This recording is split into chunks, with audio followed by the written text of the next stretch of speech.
présenter. Mon nom, c'est Meredith Paré. Je suis intervenante chez Sphère Santé Sexuelle Globale.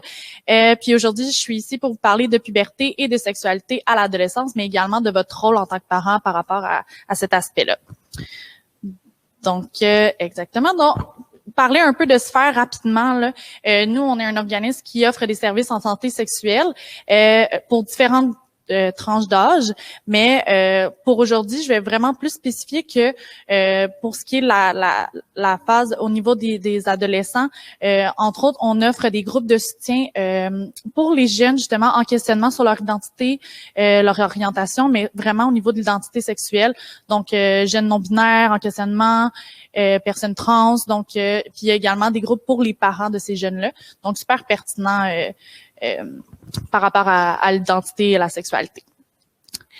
Oui, donc la rencontre d'aujourd'hui vise à renforcer le sentiment d'efficacité personnelle des parents, donc vous, puis en tant qu'éducateur et éducatrice à la sexualité. Juste avant que j'aille plus loin, j'aimerais juste mentionner dans le fond que le PowerPoint est écrit de manière inclusive, donc de façon épicène, comme on dit. C'est-à-dire que si vous voyez là des mots que vous avez peut-être jamais vus, comme selleux ou des trucs comme ça, c'est vraiment pas des fautes d'orthographe, c'est volontaire. Donc, sachez-le. Donc, voilà. Donc, rapidement, la signification du mot sexualité. En gros, ce que ça veut dire, c'est un ensemble de phénomènes sexuels ou liés au sexe que l'on peut observer dans le monde vivant. Ensemble des ensemble des diverses modalités de la satisfaction sexuelle. En fait, là, ce que ça veut dire, c'est que le mot sexe n'égale pas sexualité.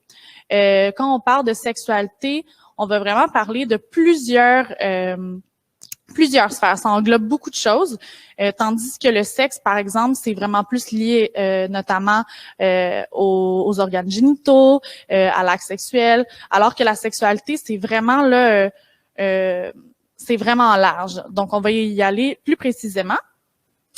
Parler de sexualité, qu'est-ce que c'est? Je vous entends. Je vous entends pas, mais donc, c'est aussi parler d'identité de genre. Donc, comme on disait, d'identité de genre et sexuelle, de santé sexuelle, de relations interpersonnelles, de limites personnelles, de valeurs, d'expression d'émotions, de relations au corps, de médias et réseaux sociaux, mais aussi de plaisir. Ça, dans le fond, c'est tous des thèmes qui sont hyper importants reliés à la sexualité chez votre jeune. Entre autres, par rapport au fait que, comme on disait, le sexe et la sexualité, c'est deux trucs qui sont complémentaires mais différents. Quand on pense, par exemple, à l'identité de genre et sexuelle, c'est des trucs qui peuvent être abordés au niveau avec votre jeune dès un très jeune âge, mais qui peuvent arriver justement avec l'arrivée du secondaire, rencontrer des nouvelles personnes et tout ça. On se pose beaucoup de questions par rapport à son identité. Donc ça aussi, ça rentre dans la sexualité là en fait.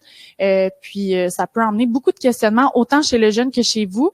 Donc puis c'est important aussi de se rappeler justement, on va y revenir un peu plus, on va y aller un peu plus loin, mais que c'est pas grave si vous n'avez pas toutes les réponses aux questions de votre enfant. Puis, en fait, votre jeune, à ce moment-ci de sa vie, est en exploration.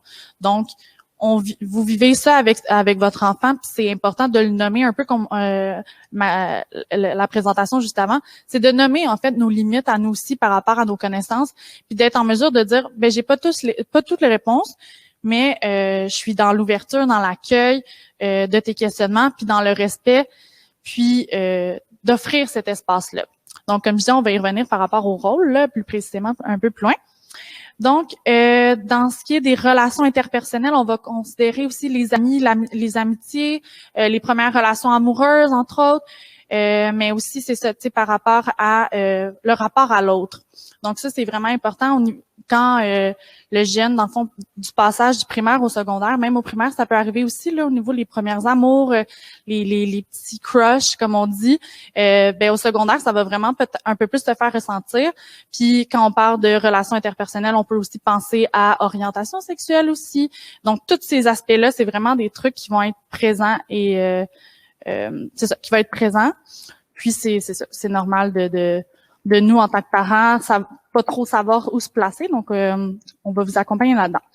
Sinon, au niveau des limites personnelles, de mentionner, c'est ça, parler de sexualité, c'est aussi parler de limites personnelles. Donc, c'est quoi nos propres limites à nous en tant que en tant que parent, mais aussi celle de votre enfant, d'être capable de les mettre de l'avant et de les respecter.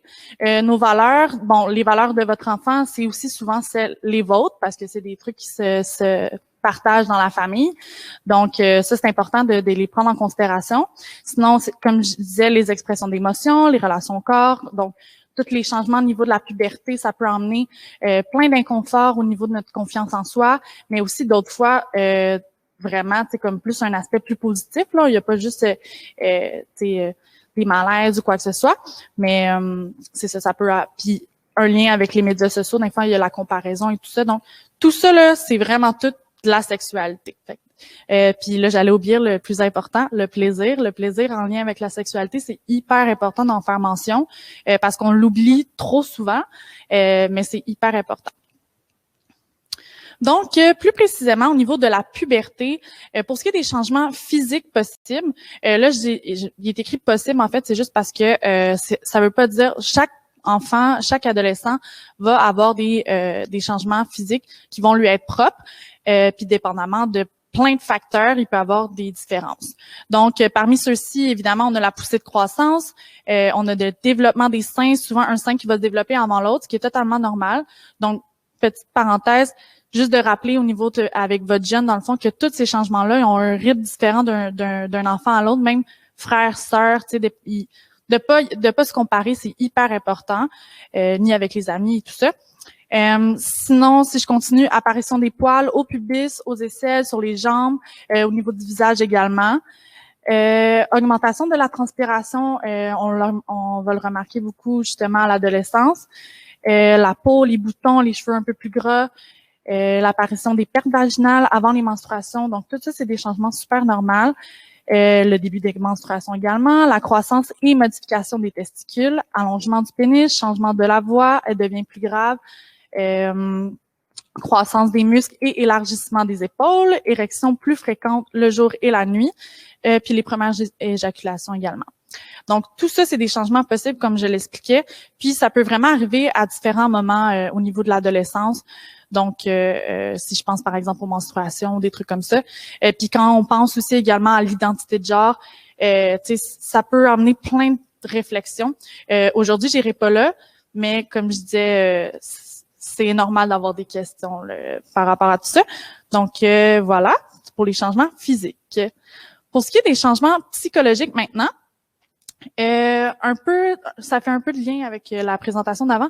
Dans le fond, il peut y avoir également des sauts d'humeur, un désir d'autonomie qui est vraiment plus grand, mais en même temps, le jeune a encore besoin de vous, puis c'est important de se le rappeler, même si des fois, il nous donne pas cette impression-là, ou l'enfant a pas cette impression-là du moins.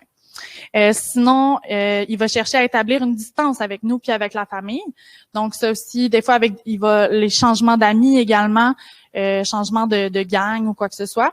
Donc, ça, c'est des trucs qui peuvent arriver.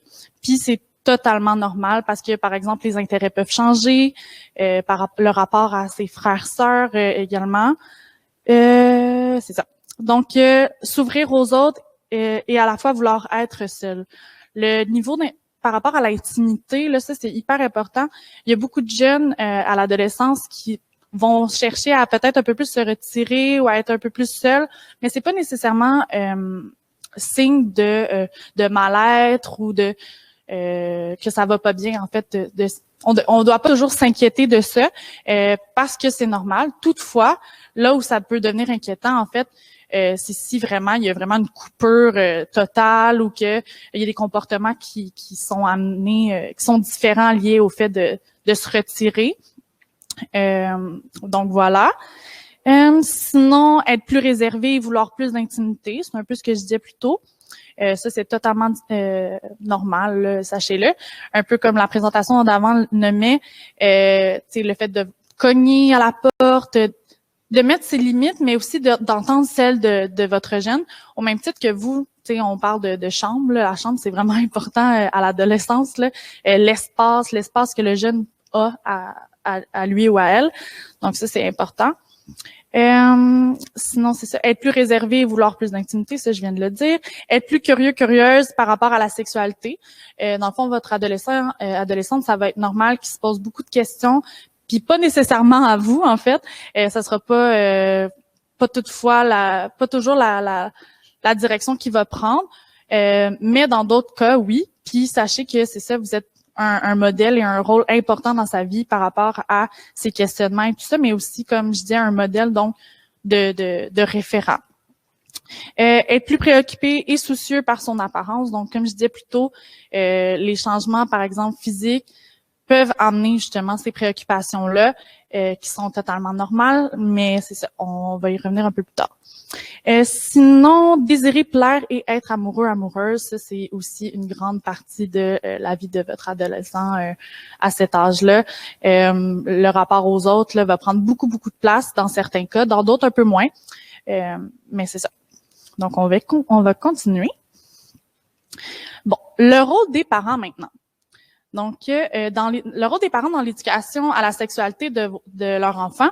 Donc, juste une petite parenthèse, rassurez-vous là, c'est pas un nouveau rôle que vous avez dans la vie de votre jeune. Ça fait vraiment longtemps que vous avez ce rôle-là, puis sachez-le. Puis parfois ça peut être sécurisant d'avoir ce petit reminder là, si je peux me permettre, dans le sens où est-ce que vous devez pas agir en tant qu'expert ou experte dans la matière par rapport à votre jeune. Puis comme je disais plus tôt, c'est normal de pas tout avoir les réponses aux questions de votre enfant, parce que des fois il y a des nouvelles, il y a vraiment des nouvelles choses qui peuvent arriver ou des trucs auxquels on n'a pas les réponses, puis ça peut être épeurant dans le sens où est-ce qu'on a souvent été le rôle et le modèle, et là des fois on se sent comme mal outillé ou peu outillé. C'est correct de se rassurer là-dedans dans le sens où est-ce que vous avez les moyens puis les outils nécessaires, rassurez-vous. Donc, puis c'est important de se rappeler également que l'adolescence comporte plusieurs premières fois. Donc, par exemple, parler des émotions qui peuvent être vécues, ressenties, ça c'est quelque chose que même dans le plus jeune âge de votre enfant, c'est quelque chose que vous avez probablement déjà fait. Donc, c'est juste de continuer de le faire puis de bien le faire. Parler de la notion de consentement également, ça c'est hyper important quand on parlait de limites aussi, puis de respecter ses limites, mais également d'être capable de nommer, comme de nommer et de parler de consentement. Ça c'est hyper important. Dans le fond, excusez-moi, parler des valeurs, des choix. Donc, comme je disais plus tôt, dans la famille, il y a des valeurs qui sont importantes, mais ça va être reproduit et ça va influencer les comportements de votre enfant, mais également des vôtres. Donc, ça aussi. Sinon, offrir un espace de l'écoute, de l'ouverture, favorisant l'échange. Donc, c'est ça. Ça, c'est des éléments hyper nécessaires qui favorisent, dans le fond, un bon lien avec votre enfant, puis le rôle que vous allez avoir avec eux par rapport à parler de sexualité avec votre jeune. Donc, voilà. Sinon, un peu comme comme je disais, il y a vraiment beaucoup de liens, puis c'est super pertinent avec la présentation qu'il y a eu plus tôt. Donc, favoriser la communication pour parler de sexualité avec votre jeune, c'est hyper nécessaire. Donc, comment on fait ça? On va s'intéresser à LE au quotidien et éviter de porter des jugements. Donc, les jugements, on laisse ça de côté, même si parfois il y a des choses qu'on comprend pas, ça peut nous amener à porter des jugements. Mais à ce moment-là, ce qu'on fait, c'est qu'on peut aller s'informer. Puis parfois, le jeune peut apporter les réponses à nos questions. Puis le fait de l'inclure dans la recherche de cette information-là, justement, favorise son sentiment de pouvoir dans la situation et tout ça. Donc, c'est vraiment un bon moyen. Sinon, accepter le rythme de votre adolescente, ça, c'est vraiment aussi important parce que d'un jeune à l'autre, on peut pas comparer, par exemple, son grand frère ou sa grande sœur de son rythme ou quoi que ce soit à votre jeune, mais également votre rythme à vous de le prendre en considération, excusez. Vous montrer disponible, donc des espaces et des moments pour parler de sexualité avec votre jeune, donc autant de votre côté que de le leur. Ça, c'est à prendre en considération. D'être à l'écoute de ce qu'elle vit et non seulement de ce que votre enfant dit. Parce qu'il y a une différence en ce que votre enfant va choisir de vous nommer puis de vous parler, mais de ce que votre enfant va vivre également. Donc, il y a des choses qui vont se passer dont vous n'allez pas être au courant, puis ça reste que c'est correct, mais il y a des choses aussi ils vont choisir de vous parler, puis ça va être sur ces éléments-là que vous allez pouvoir comme introduire un peu vos questions, votre présence, votre rôle et tout ça. Donc, d'y aller plus sur les émotions, les sentiments que, par exemple, un élément précis.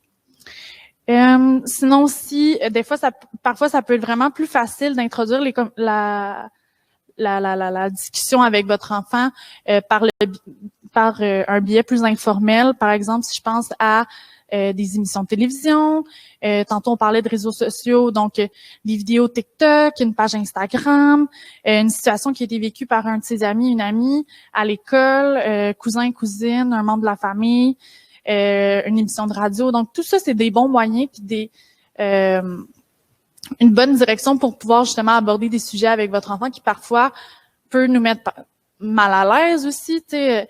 Donc, c'est ça. Faut considérer nos propres émotions puis nos propres malaises et nos propres limites, mais celles de votre jeune aussi.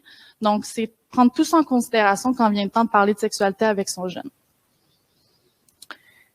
Sinon, c'est ça, en lien avec avec l'Internet et les réseaux sociaux, on le sait, il y a beaucoup de justement, surtout en temps de pandémie, en ce moment, les adolescents sont beaucoup sur leur téléphone. C'était le cas avant aussi, mais je pense que là, la réalité fait en sorte que on est beaucoup à la maison, donc on utilise les réseaux sociaux. Ça prend une place immense dans la vie et importante dans la vie de l'adolescent. Mais faut prendre en considération aussi que c'est une façon aussi de pouvoir socialiser une façon pour votre enfant de socialiser avec les autres, de se divertir, d'en apprendre aussi. Mais ça amène parfois un lot de questionnements, de craintes de votre côté, mais du leur également. Donc ça, c'est à prendre en considération. Puis par rapport à comment utiliser les réseaux sociaux, sachez que ça peut être un outil pour vous pour introduire ces discussions-là. Puis en s'intéressant à l'utilisation de comment ils utilisent les réseaux sociaux, c'est plus facile après ça pour aborder des sujets en lien avec la sexualité. Donc, on parlait de comportement à risque tantôt. Donc, oui, il peut y avoir, par exemple, une possibilité que votre jeune se compare, par exemple, sur Instagram ou Snapchat avec les autres en lien, par exemple, avec leur puberté. Donc, mon ami a des seins alors que moi, j'en ai pas. Est-ce que c'est normal ou je me sens moins belle ou quoi que ce soit? Donc, vraiment, là, d'aller normaliser le changement puis le rythme de chacun, mais en même temps, de comprendre cet inconfort-là, puis de pas être dans le jugement, comme on disait, ou d'essayer de banaliser, vraiment de normaliser, puis d'être dans l'accueil, puis dans l'écoute, puis d'y aller moins avec, comme je disais plutôt, avec ce que l'enfant dit, mais plus ce qu'il vit. Donc, l'émotion qui se cache derrière, ça, c'est hyper important. Puis vraiment, on montre une accueil puis une présence vraiment à ce niveau-là. Il y a également une possibilité que votre enfant vive une pression sociale sur les réseaux sociaux de par le fait qu'on justement on se compare. Donc, comment on contre ça? C'est vraiment d'aller faire de l'éducation sur ce qu'on voit sur les réseaux sociaux. C'est pas nécessairement la réalité. C'est difficile aujourd'hui à voir ce qui est vrai puis ce qui est faux là avec les filtres Instagram notamment, Snapchat, des trucs comme ça. Donc, vraiment là d'aller faire de l'éducation, mais parfois même en tant que parent, c'est des choses qu'on sait pas. Fait que d'aller voir à quoi ça ressemble, comment on utilise ces réseaux sociaux-là. Puis voilà. Sinon, là, c'est pas écrit, là, mais je pense aussi, par exemple, à l'échange d'envoi de sextos, des messages ou des photos. Là, aujourd'hui, j'irai moins dans cette direction-là parce que il y a plus un aspect légal, mais toutefois, comment on aborde ça avec notre enfant, d'y aller on le sait que ça peut être une réalité que votre enfant partage des photos intimes avec des partenaires ou avec des gens ou des messages. Donc, d'y aller plus dans pas faire ça nécessairement, dépendamment de comment vous accueillez la situation, mais plus d'y aller dans les risques qui peuvent arriver, mais après ça, plus dans aussi si on reçoit une photo, de pas le partager avec les autres. Tu sais, toute la question de l'intimité, là, c'est hyper important. Mais c'est ça. Donc, mon Dieu, j'ai été plus vite que prévu. Donc, c'est ça. Sachez que vous êtes vraiment plus outillés que vous le croyez, puis ça fait un peu un lien avec le début, là, que vous avez vraiment un rôle dans la vie de votre enfant depuis vraiment longtemps, qui est de montrer, d'être un modèle, de parler de choses avec lesquelles des fois on est moins à l'aise, mais vous avez vraiment les outils pour le faire, puis